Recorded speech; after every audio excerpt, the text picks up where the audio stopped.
আমরা জনশক্তি নিউজের পক্ষ থেকে আজকে বিশ্বনাথ বসে এসেছি। আজকে ডক্টর দিবাকর চক্রবর্তী 8 নম্বর ওয়ার্ডের যে প্রাক্তন কাউন্সিলর, ওনার কাছে আমরা জানতে চাইব আজকে আমাদের প্রাক্তন প্রধানমন্ত্রী অটল বিহারী বাজপেয়ীজির আজকে জন্মদিন। সেই উপলক্ষে আজকে আমাদের মাননীয় মুখ্যমন্ত্রী সাথেও ওনার ভীষণ ভালো একটা রিলেশন ছিল। সেইভাবে আপনার কাছে জানতে চাইব যে আজকে অটলজির জন্মদিনে আপনি কি বার্তা দিতে চান? নমস্কার, আমি 8 নম্বর ওয়ার্ডের প্রাক্তন কাউন্সিলর এবং এই ওয়ার্ডের তৃণমূল কংগ্রেসের সভাপতি। আমি একজন সাধারণ ক্ষুদ্র ভারতবাসী হিসাবে বলতে চাই যে অটল বিহারী বাজপেয়ী আমার কাছে খুব প্রণম্য ব্যক্তি। তাকে আমি অন্তরস্থল থেকে তাকে শ্রদ্ধা জানাই। তার এই তার এই জন্মদিনে আমি তিনি আজকে নেই, তার অমৃত লোক থাকার যাত্রার কথা ঈশ্বরের কাছে প্রার্থনা করি, যদি ঈশ্বর আমার কথা শোনেন। আমি ওনাকে যতটুকু দেখেছি, যতটুকু বুঝেছি, যে ভারতবর্ষে যে কজন প্রধানমন্ত্রীকে আমি আমার সচেতন জীবনে দেখতে পেরেছি, তার মধ্যে যে 3জন প্রধানমন্ত্রীকে আমি মনে প্রাণে শ্রদ্ধা করি, তাদের মধ্যে অটল বিহারী বাজপেয়ী অন্যতম। তিনি রাজনীতিতে একজন উজ্জ্বল নক্ষত্র ছিলেন, যিনি সারা জীবন দল এবং দেশের প্রতি দায়বদ্ধতা ছিল তার, এবং তিনিও সত্যিকারের মানুষকে উনি চিনতে পারতেন, যে মানুষের সেবায় কাজ করতে পারেন। সেহেতু তিনি আমাদের মাননীয় বর্তমান মুখ্যমন্ত্রী আমাদের পশ্চিমবঙ্গের, আমাদের প্রিয় নেত্রী এবং বঙ্গমাতাকে তিনি তার মন্ত্রিসভার সদস্য করেছিলেন।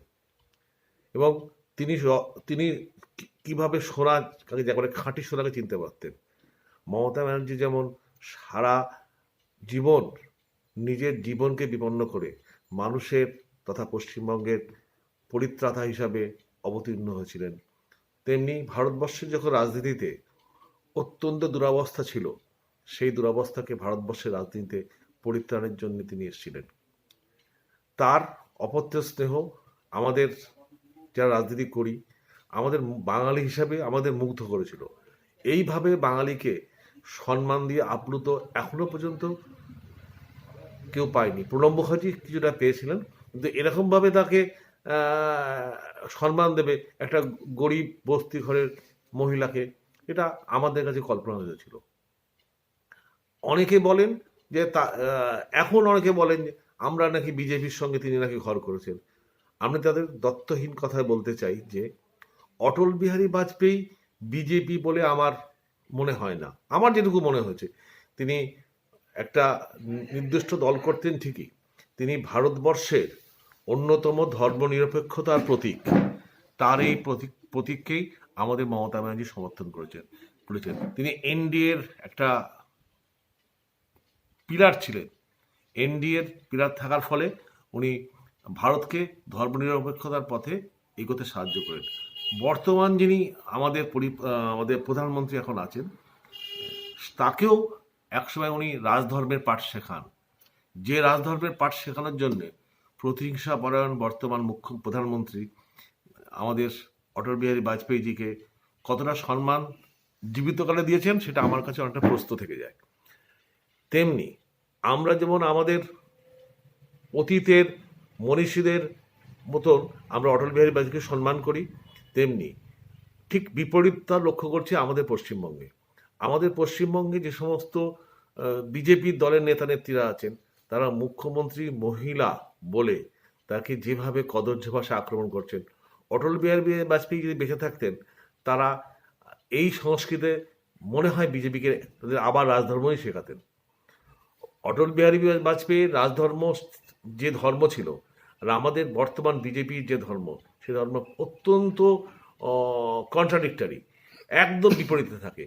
অটল বিহারী বাজপেয়ীজি ভারতবর্ষকে ধর্মনিরপেক্ষতার একটা আদর্শ গণতান্ত্রিক দেশে পরিণত করার চেষ্টা করেছিলেন, যেটা বর্তমান মুখ্যমন্ত্রী আমাদের মমতা ব্যানার্জির একদম আদর্শ। তিনিও সারা জীবন কষ্ট করে জীবনযাপন করতেন। তার এইরকম সুবিশাল অট্টালিকাও ছিল না, বিদেশ ভ্রমণে বেড়াতেনও না। আমাদের মুখ্যমন্ত্রীও তাই, তারও স্বভাব সুলভ মানে কি বলবো, একদম সাধারণ সাদামাটা জীবনযাপন, সেটাও অটল বিহারী বাজপেয়ী মুগ্ধ করতেন। আমরা তাই দেখছি যে যারাই যারাই আজকে সমাজের সেবা করেন, তাদেরই আজকে বিজেপি এইভাবে বিভিন্নভাবে হেনস্থা করে। অটল বিহারী বাজপেয়ী কোনোদিন কিন্তু একজনকে কটু কথা বলতেন না, কারোর সম্পর্কে এ ধরনের কি বলবো, চরিত্র হরণ করে কথা বলতেন না, পরিবার নিয়ে কথা বলতেন না, পরিবার নিয়ে কলঙ্ক দিতেন না, যেটা সত্যি মিথ্যেকে বারবার সেই আমাদের ঐতিহাসিক তত্ত্ব, একটা মিথ্যেকে বারবার মিথ্যে বলতে বলতে সেটাকে সত্যিতে পরিণত করা, সেইটা করতেন না। বর্তমানে নরেন্দ্র মোদী তাই করছেন। নরেন্দ্র মোদী বেসিক্যালি অটল বিহারী বাজপেয়ীর পরিপূর্ণ বিপরীত মেরুতে অবস্থান করেন।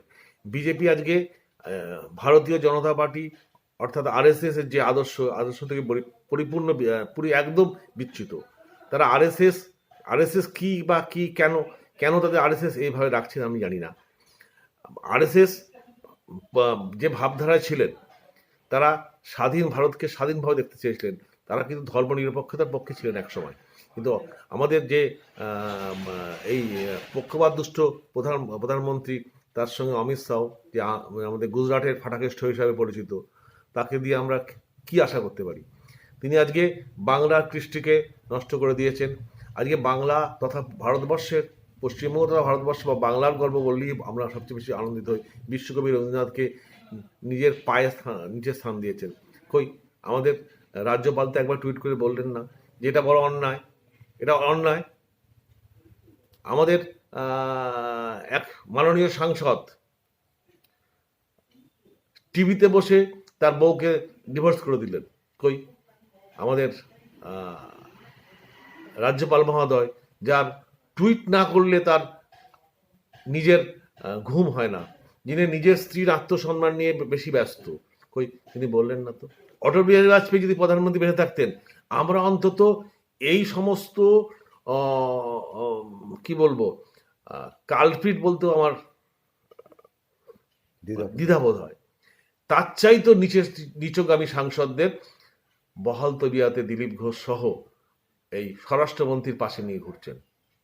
আমি আপনাদের কাছে আবেদন রাখবো, যদি ভারতবর্ষের অখণ্ডতা বজায় রাখতে চান, যদি ভারতবর্ষের সংস্কৃতিকে বজায় রাখতে চান, পশ্চিমবঙ্গকে যদি পশ্চিমবঙ্গের মতন রাখতে চান, আমি একজন সাধারণ নাগরিক আপনাদের কাছে আবেদন করি, এই যে টিভিতে বিভিন্ন মিডিয়াতে বুদ্ধিজীবীরা বসেন, আমাদের পশ্চিমবঙ্গে বুদ্ধিজীবী কথাটা সোনার পাথর বাটি। এই বুদ্ধিজীবী কথাটা বিজেপির একটা কথা, যেটা বুদ্ধজীবী থেকে অপভ্রংশ হয়ে এসছে। বুদ্ধ সময় অনেকে সুযোগ সুবিধা ভোগ করেছেন, তাদের কেউ কিছু সুযোগ পাননি। তৃণমূল আমলেও বেশ কিছু বুদ্ধজীবী ভালো রকম সুযোগ সুবিধা পেয়েছেন। যারা এখন সেই সময় সুযোগ সুবিধা করতে পারেনি, তারা বিজেপির টিভিতে বসে, ওই বেসরকারি চ্যানেলগুলোতে বসে একটা দলের বদনাম করছেন আর্থিকের বিনিময়ে। তাদের পেছনে আর্থিক খেলা, এটা নির্বাচনী প্রচার। দেখবেন এরা যদি বিজেপিতে গিয়ে কোনো কলেজের ভাইস চ্যান্সেলর বা প্রিন্সিপাল না হতে পারে, এরাও আবার বেঁকে বসবে। ওই জন্য এই সমস্ত লোকদের কথায় আপনারা বিভ্রান্ত হবেন না। আপনারা সাধারণ মানুষ, আমার মতন সাধারণ মানুষ, আপনার মতন সাধারণ মানুষ সবাই মিলে আসুন, ভারতবর্ষের তথা পশ্চিমবঙ্গের সংস্কৃতিটা বজায় রাখি। আমাদের কথা ছিল, ভারতবর্ষের যে পথ দেখে বাংলা তার আগে পথ দেখায়। আমাদের দেশে নেতাজি জন্মগ্রহণ করেছেন পশ্চিমবঙ্গের বাংলায়। আমরা প্রথম ভারতবর্ষকে স্বাধীনতার স্বপ্ন দেখাই। সেই দেশের সেই প্রধানমন্ত্রী তার ফাটাকেষ্ট স্বরাষ্ট্রমন্ত্রী এসে আমাদের নোবেল প্রত্যাখ্যান করা কবিকে পায়ের তলায় রাখবে, এটা আমার মনে হয় মানে সমীচীন নয়। এইরকম অবস্থা দেখলে আমাদের প্রধানমন্ত্রী ছিলেন যিনি, অটল বিহারী বাজপেয়ী, যার জন্মদিনে আমরা আজকে যার নাম উচ্চারণ করতে পেরে আজকে আমরা ধন্য হচ্ছি, তিনি অবিলম্বে এই রাজ্যপালকে পশ্চিমবঙ্গের রাজ্যপাল থেকে অপসারিত করতেন। এটাই আমার কথা। আমি নরেন্দ্র মোদীর কাছে প্রার্থনা করব, আবেদন করব, যদি আপনি সত্যি আজকে নরেন্দ্র মোদী, আপনি যদি সত্যি অটল বিহারীর আদর্শকে বিশ্বাস করেন, তাহলে আমাদের পশ্চিমবঙ্গ তথা ভারতবর্ষের সংস্কৃতিকে বজায় রাখার জন্য এই সমস্ত কুকথা বলা রাজ্যপালকে অবিলম্বে আপনার নিজস্ব রাজনৈতিক যে ইচ্ছা যেটা চরিতার্থ করার জন্য ব্যবহার না করে তাকে সরিয়ে দিয়ে একটা সুস্থ সংস্কৃতবান রাজ্যপালকে আমাদের পশ্চিমবঙ্গে নিয়োগ করুন, এটা আমি প্রার্থনা করব। আর পরিশেষে সমস্ত জনগণকে জানাই, বাংলায় আপনারা সাম্প্রদায়িক সম্প্রীতি বজায় রাখুন, কোনো রকমভাবে বিপথে পরিচালিত হবেন না। তৃণমূল আপনাদের সঙ্গে ছিল, আগামী দিনেও থাকবে। আমাদের একমাত্র লক্ষ্য হবে শুধু নবান্ন না, মানুষকে সঙ্গে নিয়ে নবান্নে যাওয়ার। দিদির যে এক ঐকান্তিক পরিবেশ, ঐকান্তিক প্রচেষ্টা, তাকে সফলতা দেওয়ার। ঠিক আছে, নমস্কার।